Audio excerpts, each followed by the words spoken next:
ça va être mon sujet ce matin, le jeûne et la prière.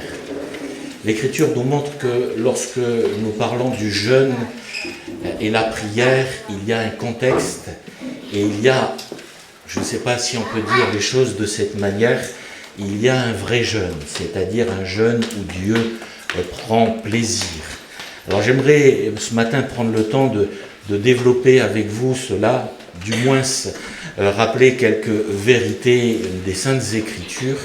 Et pour cela, je vous propose premièrement une lecture dans Matthieu au chapitre 6, et à partir du verset 5. Il est question ici de la prière, et à la prière est associé le jeûne. Il est écrit « Lorsque vous priez, ne soyez pas comme les hypocrites qui aiment à prier debout dans les synagogues et au coin des rues pour être vus des hommes. Je vous le dis en vérité, ils reçoivent leur récompense. Mais quand tu pries, entre dans ta chambre, ferme ta porte, et prie ton Père qui est dans le lieu secret, et ton Père qui voit dans le secret te le rendra. En priant, ne multipliez pas de vaines paroles, comme les païens qui s'imaginent qu'à force de paroles, ils seront exaucés. Ne leur ressemblez pas, car votre Père sait de quoi vous avez besoin avant que vous le lui demandiez. Voici donc comment vous devez prier. Notre Père qui es aux cieux, que ton nom soit sanctifié, que ton règne vienne, que ta volonté soit faite sur la terre comme au ciel. Donne-nous aujourd'hui notre pain quotidien. Pardonne-nous nos offenses comme nous aussi nous pardonnons à ceux qui nous ont offensés. Ne nous induis pas en tentation, mais délivre-nous du malin, car c'est à toi qu'appartiennent dans tous les siècles le règne, la puissance et la gloire. Amen. Si vous pardonnez aux hommes leurs offenses, votre Père céleste vous pardonnera aussi. Mais si vous ne pardonnez pas aux hommes, votre Père ne vous pardonnera pas non plus vos offenses. Lorsque vous jeûnez, ne prenez pas un air triste comme les hypocrites qui se rendent le visage tout défait pour montrer aux hommes qu'ils jeûnent. En vérité, je vous le dis en vérité, ils reçoivent leur récompense. Mais quand tu jeûnes, parfume ta tête et lave ton visage, afin de ne pas montrer aux hommes que tu jeûnes, mais à ton Père qui est dans le lieu secret, et ton Père qui voit dans le secret te le rendra. Amen. Et un deuxième passage dans Ésaïe au chapitre 58, et à partir du verset 5, lorsque vous serez chez vous dans ce temps de jeûne et prière, je vous invite à lire entièrement le chapitre 58 où il est question du jeûne, et il est dit ceci, voici, le verset 5, est-ce là le jeûne auquel je prends plaisir, un jour où l'homme humilie son âme, courber la tête comme un jonc et se coucher sur le sac et la cendre, est-ce là ce que tu appelleras un jeûne, un jour agréable à l'Éternel? Voici, et là c'est Dieu qui parle, le jeûne auquel je prends plaisir. Détache les chaînes de la méchanceté, dénoue les liens de la servitude, renvoie libre les opprimés, et que l'on rompe toute espèce de joug. Partage ton pain avec celui qui a faim, et fais entrer dans ta maison les malheureux sans asile. Si tu vois un homme nu, couvre-le, et ne te détourne pas de ton semblable. Alors ta lumière poindra comme l'aurore, et ta guérison germera promptement. Ta justice marchera devant toi, et la gloire de l'Éternel t'accompagnera. Alors tu appelleras, et l'Éternel répondra. Tu crieras, et il dira, me voici. Si tu éloignes du milieu de toi le joug, les gestes méchants, menaçants et les discours injurieux. Si tu donnes ta propre subsistance à celui qui a faim, si tu rassasies l'âme indigente, ta lumière se lèvera sur l'obscurité et tes ténèbres seront comme le midi. L'Éternel sera toujours ton guide, il rassasiera ton âme dans les lieux arides, il redonnera de la vigueur à tes membres, tu seras comme un jardin arrosé, comme une source dont les eaux ne tarissent pas. Les tiens rebâtiront sur d'anciennes ruines, tu relèveras les fondements antiques on t'appellera réparateur des brèches, celui qui restaure les chemins et qui rend le pays habitable. Amen. C'est notre but là. Quand vous lisez ces versets, si nous prenons le temps de prier et de jeûner, c'est pour voir Dieu en action dans nos vies. Et notez que Dieu n'est pas un Dieu chiche, un Dieu radin, un Dieu qui n'a pas... un jour, j'entendais quelqu'un qui disait ceci, et ça m'a un petit peu choqué, parce qu'il disait, oui, quand vous lisez Matthieu au chapitre 6, Jésus a bien dit, lorsque vous priez, dites, donne-nous notre pain quotidien. Et on dit tous Amen. Et là, il rajoutait, il n'a pas dit, donne-nous notre pain quotidien avec du beurre.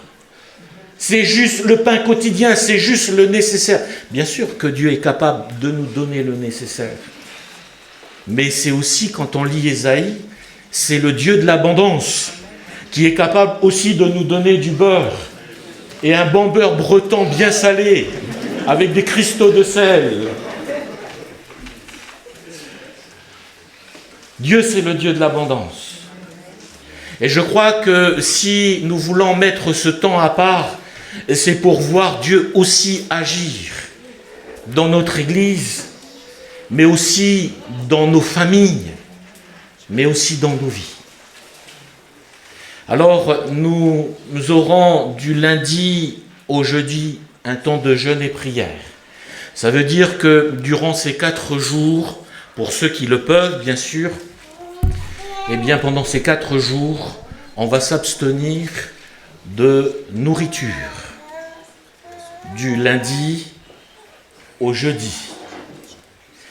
Il peut, et certains ne pourront pas jeûner plusieurs jours, et ce n'est pas toujours évident, alors à partir de là, chacun pourra le faire en fonction de ses possibilités.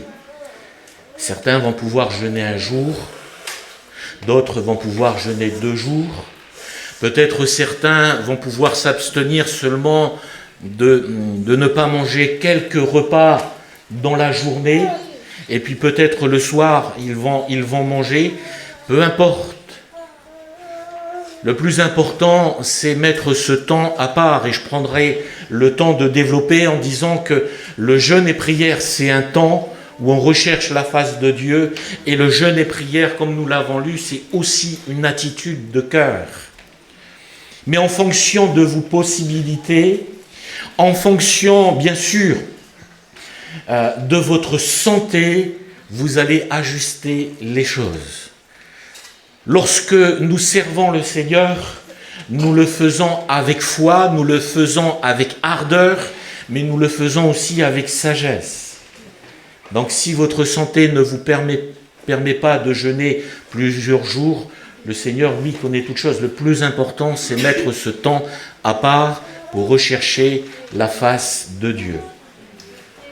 J'ouvre quand même une parenthèse par rapport à cela. C'est un engagement personnel. Ça nous engage personnellement. Le temps que Laurence va prendre dans ce temps de jeûne et prière, c'est son temps, c'est ses jours. Et le temps que je vais consacrer, c'est mon temps et c'est mes jours. Même si on est une famille, même si on prend le temps tous les deux de prier ensemble tous les jours, il y a un moment donné où ça reste quelque chose de personnel. Et pourquoi je dis ça ? Parce que c'est vous et c'est pas vos enfants. Ne dites pas, on va jeûner 4 jours. Les enfants, pendant 4 jours, on va pas manger, parce que je vais être exposé à faire la nourriture et vous donner... Et il n'en est pas... Non, c'est quelque chose de personnel. Et je crois qu'il est extrêmement important par rapport à cela, à veiller à cela. Alors, lorsqu'on parle du jeûne et prière, le premier point que j'aimerais souligner, c'est que le jeûne... Tiens, je ne me rappelle plus comment il s'appelle. emmène-le à la garderie. Comment est-ce... C'est bon? Voilà. Autrement, juste un rappel, on a une garderie. Voilà, pour éviter de nous déconcentrer dans le message, dès que les enfants pleurent, il y a des frères et sœurs qui se consacrent à recevoir les enfants et puis aussi à s'occuper des enfants. Voilà. Donc, concernant le jeûne et prière,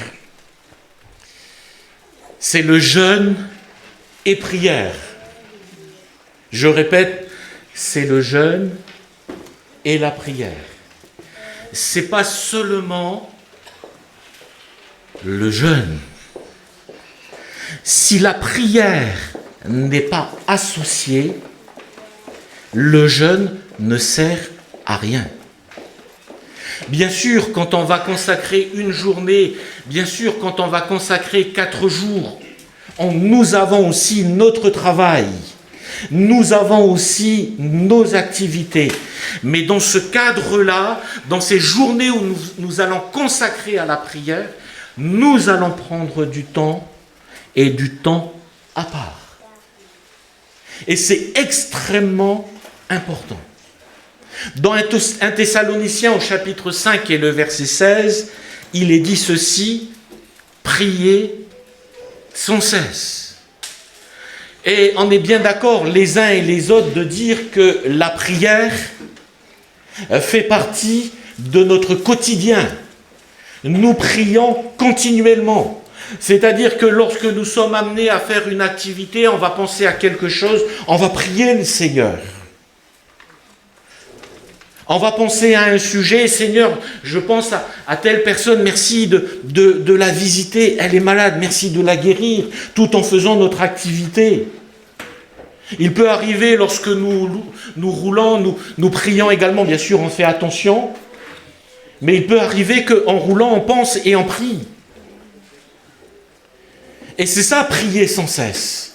C'est qu'à un moment donné, on est dans une situation et là, on est là et puis on voit le sable blanc, on voit la mer bleue, on voit même les poissons se balader, les petits requins venir au bord comme ça. Là. Et on se tourne, on voit les cocotiers nains. On n'a même pas besoin de monter à 15 mètres, on arrive que les cocotiers comme ça. Et quand on est là, on se dit, mais Seigneur, tu fais les choses tellement magnifiques. Tellement magnifiques. Et quand vous prenez votre masque et votre tuba, et que vous arrivez, même les mots, ils n'ont même pas pu décrire les choses, comme vous pouvez voir comment le Seigneur a créé les choses. Les poissons de toutes les couleurs, et qui viennent et qui passent là, et on est là. Et là, on dit, merci Seigneur. On est là. Et il y a, en tout temps, on est reconnaissant. En tout temps, nous prions. Mais la Bible nous dit ceci, mais lorsque tu pries, entre dans ta chambre. Entre dans ta chambre, c'est à un moment donné, mets un temps à part. Pourquoi? Parce que nous sommes dans une société qui accapare notre temps. Nous sommes dans une société où nous sommes continuellement sollicités. Et si vous avez un portable avec les réseaux sociaux, vous êtes encore plus sollicité. Et si vous avez un écran, vous serez encore et encore plus sollicité. Sans compter un coup de fil à droite et à gauche. Notre société nous prend notre temps. Et ce que nous avons de plus de valeur, c'est notre temps. Et notre temps est volé. Notre temps est pris. Et c'est pour cela que l'Écriture nous dit ceci. Mais lorsque tu pries, il y a un moment donné, entre dans ta chambre et ferme la porte. Parce que le jeûne et la prière nous impliquent à mettre ce temps à part. Je vais au travail, j'ai ma journée, c'est l'heure du midi, les collègues de travail vont peut-être aller au restaurant. descendre, prendre leur repas à la cuisine, et on est là, et on est en temps de jeûne. Ça va nous permettre de prendre du temps en disant, au lieu de rester là et attendre, je vais mettre du temps à part et de rechercher la face de Dieu. Mes frères et sœurs, nous sommes dans une société qui nous sollicite constamment. Nous sommes dans une société d'ici et maintenant. Aujourd'hui, il faut que tout se passe rapidement. Qui va aller au restaurant et attendre 1h30 avant de pouvoir avoir son premier plat? On veut que ça se passe vite. Et il y a même eu quelqu'un qui a dit, mais on va encore accélérer les choses avec les fast-food. En l'espace de 15 minutes, on va pouvoir avoir son repas. Tout est rapide aujourd'hui. Nos aînés, nos pères, nos grands-pères, quand ils voulaient obtenir quelque chose, ils mettaient des pièces de côté tous les mois, chaque année, et quand ils arrivaient à une somme, ils allaient acheter. Notre société nous encourage à avoir ici et maintenant. Mon réfrigérateur a lâché, je n'ai pas les moyens, je fais un prêt, et voilà, et je peux même payer en 4 fois son frais. Formidable ça. Mais on a tout rapidement. Sauf que le temps de jeûne et de prière, c'est un temps où on va rechercher la face de Dieu. Et mes frères et sœurs, ça prend du temps. Je ne vais pas vous le cacher, ça prend du temps. Il y a un moment donné dans le livre des Juges, la Bible nous dit ceci, que la parole de Dieu, ça m'a toujours interpellé, se faisait rare. C'est fou quand même. Est-ce que Dieu ne parle pas? S'il parle. Mais la parole de Dieu se faisait rare. Pourquoi? Parce que quand Dieu parle et on n'écoute pas, il y a un moment donné où il se tait. Et la parole de Dieu se faisait rare. Pourquoi? Parce que le peuple de Dieu ne recherchait pas, ne prenait pas le temps de rechercher la face de Dieu. Et Dieu ne se livre pas comme ça. On a besoin de venir dans sa présence. On a besoin de laisser le Saint-Esprit nous parler. On a besoin de fermer notre porte pour être en contact avec lui. L'Écriture nous dit ceci, quand les disciples, Jésus s'en va et il leur annonce et il leur donne cette promesse. Il dit, mais dans les derniers jours, c'est vous. Il s'adresse aux apôtres et il cite les Écritures, mais d'attendre cette promesse. Mais dans les derniers jours, je répandrai de mon esprit sur toute chair. Et Jésus dit, mais c'est vous. Et l'Écriture nous dit que Jésus est enlevé, mais avant que vienne l'effusion du Saint-Esprit, le baptême du Saint-Esprit, l'Écriture nous dit ceci, que chaque jour, les disciples, chaque jour, ils se tenaient dans la présence de Dieu, dans la prière. Chaque jour, ils étaient là pour recevoir la puissance du Saint-Esprit. Mais vous recevrez une puissance du Saint-Esprit. Et l'Écriture nous dit ceci, que chaque jour, ça fait plus de 10 jours qu'ils ont attendu. Jésus a dit, mais je vous répandrai. Et tous les jours, Seigneur, on attend et on prie. Et plus de 10 jours est passé. Parce que lorsque on cherche la face de Dieu, ça prend du temps. Parce qu'on a besoin à un moment donné de nous tenir devant Dieu et permettre au Seigneur d'arrêter toutes ces pensées qui viennent nous accaparer, toutes ces activités qui viennent polluer notre vie. Et à un moment donné, lorsqu'on prend du temps dans le jeûne et la prière, on repositionne les choses. Et on repositionne la volonté de Dieu dans notre vie. On se rappelle tous de cette période où on a vécu la Covid, où pendant plusieurs semaines, on était enfermés, où on s'est dit, mais qu'est-ce qui se passe? On avait presque l'impression que tout était arrêté.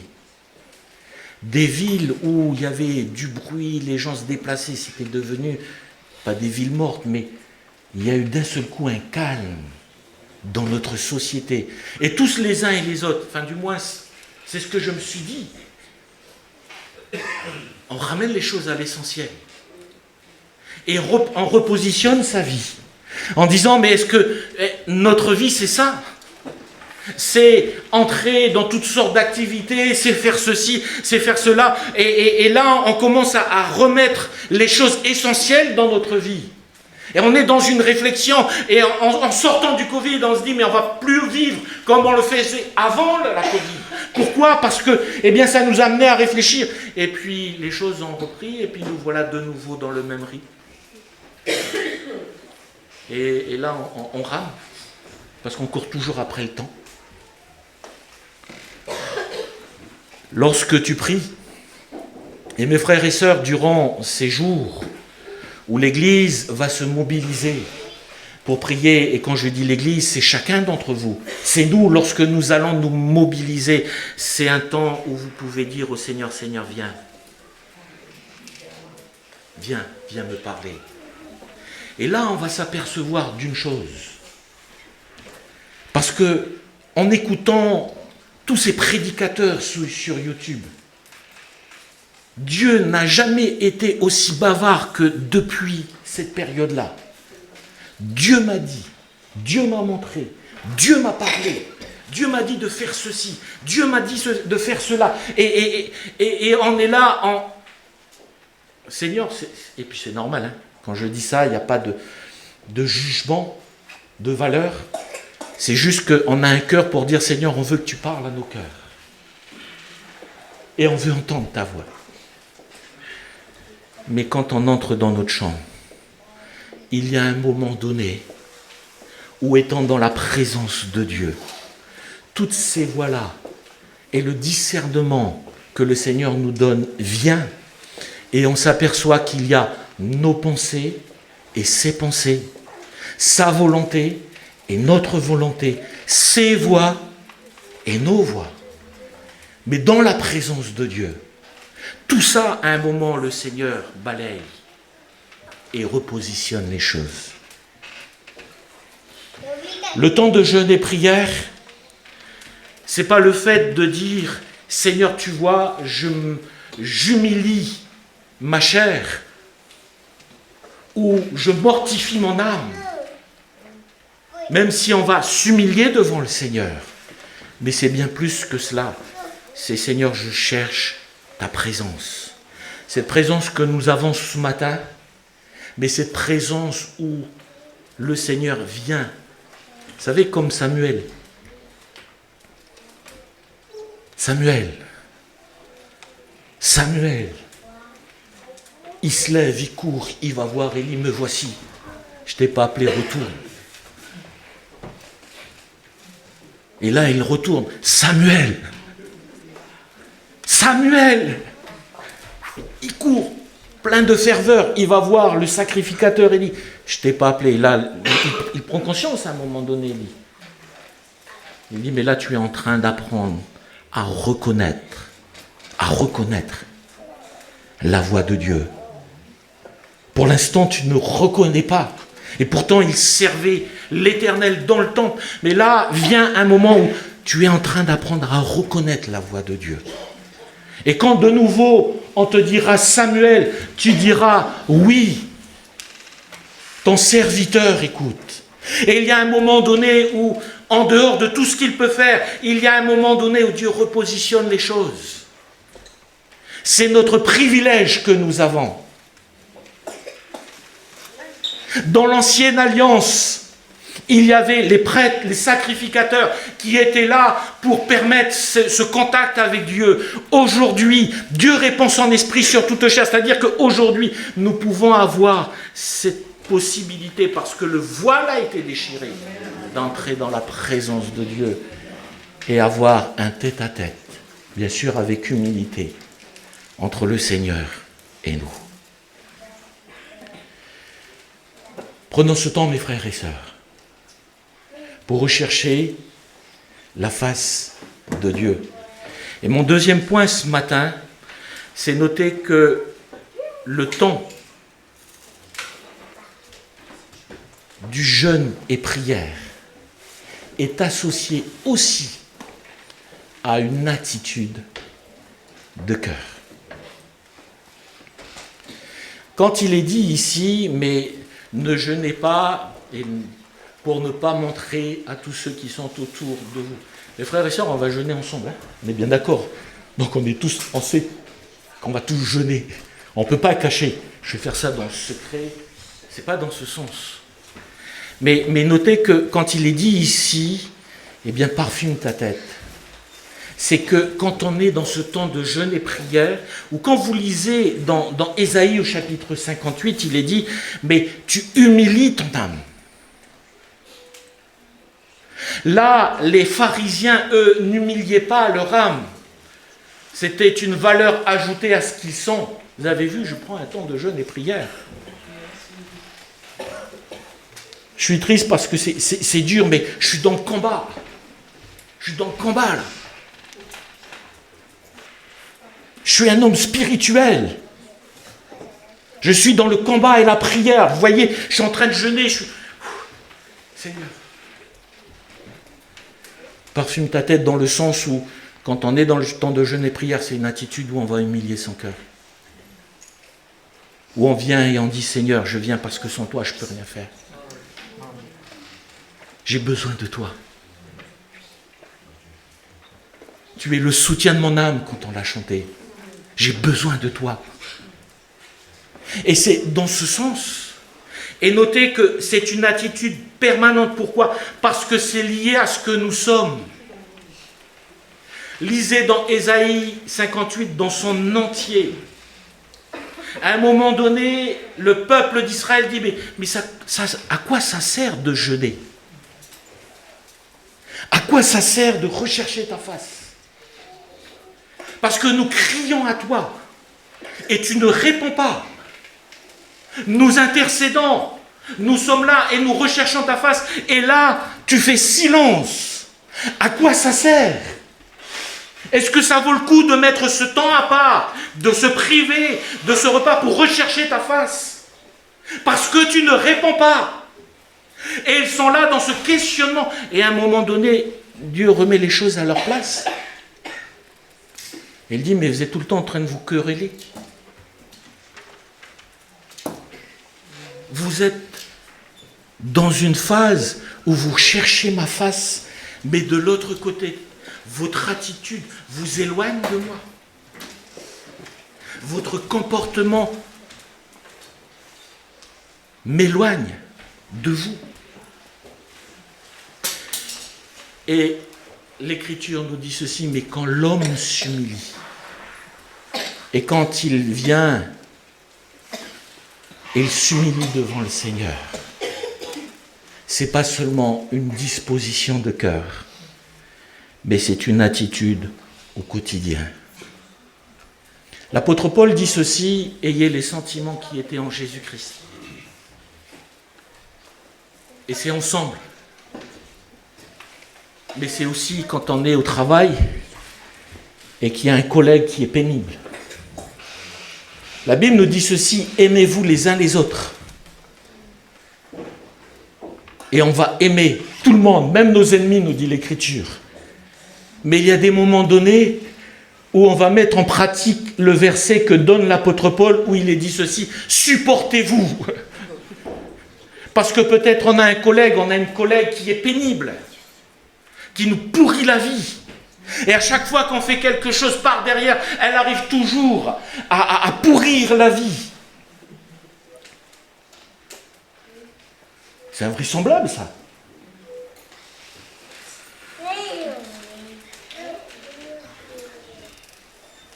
Mais c'est aussi notre quotidien.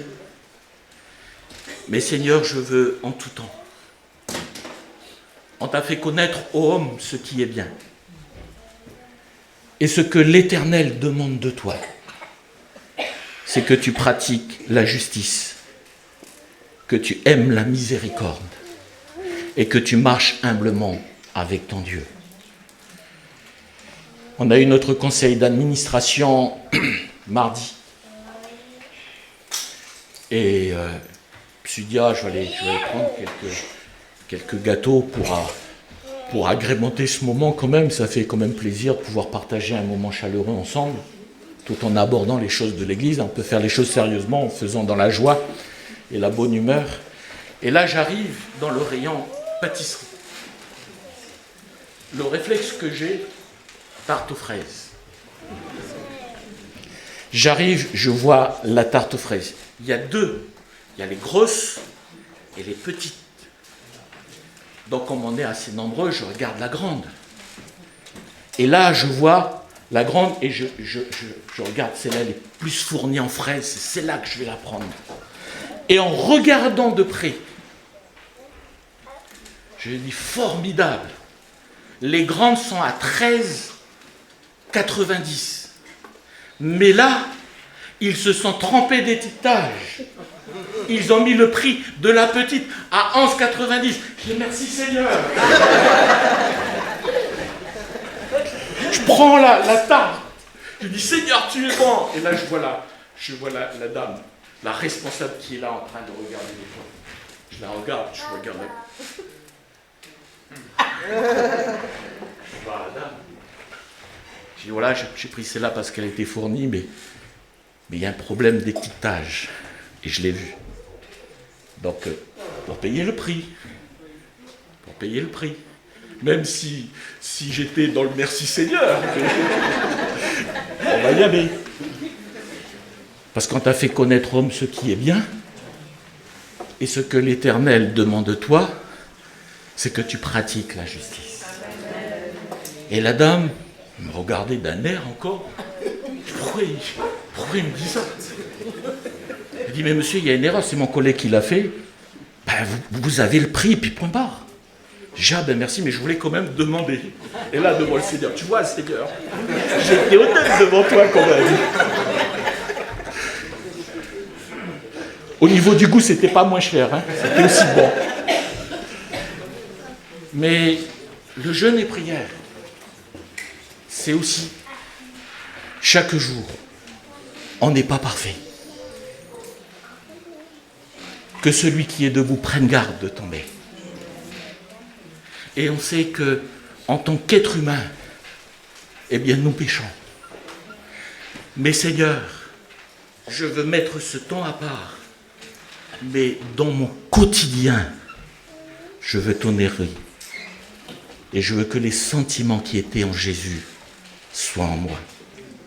En tout temps, même quand je suis en grande surface et que là je vois une opportunité, Seigneur, je vais être honnête devant toi. Seigneur. Et notez, et on va conclure avec cela, quand nous lisons dans Ésaïe au chapitre 58 et à partir du verset 6, est-ce là le jeûne? Voilà. Voici le jeûne auquel je prends plaisir. Et là, il dit, mais ayez les sentiments qui étaient en Jésus-Christ. Même si ce n'est pas dit comme ça, Jésus est arrivé bien après. Mais soyez bons. Détachez les chaînes de la méchanceté, dénoue les liens de la servitude, renvoie libre les opprimés et que l'on rompe toute espèce de joug. Si on peut passer au verset suivant. Partage ton pain à celui qui a faim et fais entrer dans ta maison les malheureux sans asile, etc. Voilà, c'est tous les actes de piété que le Seigneur nous encourage, si on peut continuer. Verset 8. Et là, notez ce qu'il est dit. Alors ta lumière poindra comme l'aurore et ta guérison germera promptement. Ta justice marchera devant toi et la gloire de l'Éternel t'accompagnera. Est-ce là le jeûne auquel le verset suivant? Tu appelleras et l'Éternel répondra. Tu crieras et il dira, me voici, si tu éloignes de moi, de toi le joug, les gestes méchants, etc. etc. Et prenez le temps de relire. Vous allez voir que la bénédiction est associée à ce temps qu'on met à part, mais aussi par cette attitude que nous avons au quotidien, une attitude qui honore l'Éternel. Que Dieu nous aide et que le Seigneur vienne. Et lorsque nous appellerons le Seigneur, que l'Éternel répande sa grâce, qu'il réponde à nos prières. On va prier le Seigneur. Alléluia. Merci Seigneur pour ton Église qui te sert avec joie, avec zèle. Merci pour ce temps que nous allons prendre pour rechercher ta face, mais aussi voir, Seigneur, ton miracle au milieu de nous, voir ton action et l'exaucement de nos prières. Nous te demandons, Seigneur, de fortifier les uns et les autres. Nous sommes, Seigneur, dans des attentes particulières. Nous sommes, Seigneur, là où nous avons besoin de ta grâce, nous avons besoin de ta bénédiction. Nous sommes là où, Seigneur, nous pouvons, Seigneur, nous avons besoin de toi. Et nous te demandons, Seigneur, de bénir ces temps, afin que ces temps soient à la gloire de ton nom. Viens fortifier, viens encourager mes frères et sœurs, que ce temps, Seigneur, que nous allons prendre, ces temps que nous allons prendre, soient des temps de bénédiction pour chacun d'entre nous. Seigneur, nous te demandons de continuer de bénir notre Église. Nous nous réjouissons, Seigneur, de ton œuvre au milieu de nous. Nous nous réjouissons de ta présence. Nous nous réjouissons de mes frères et de mes sœurs. Merci pour ta grâce, Seigneur, que tu manifestes et sois élevé dans le nom de Jésus. Amen.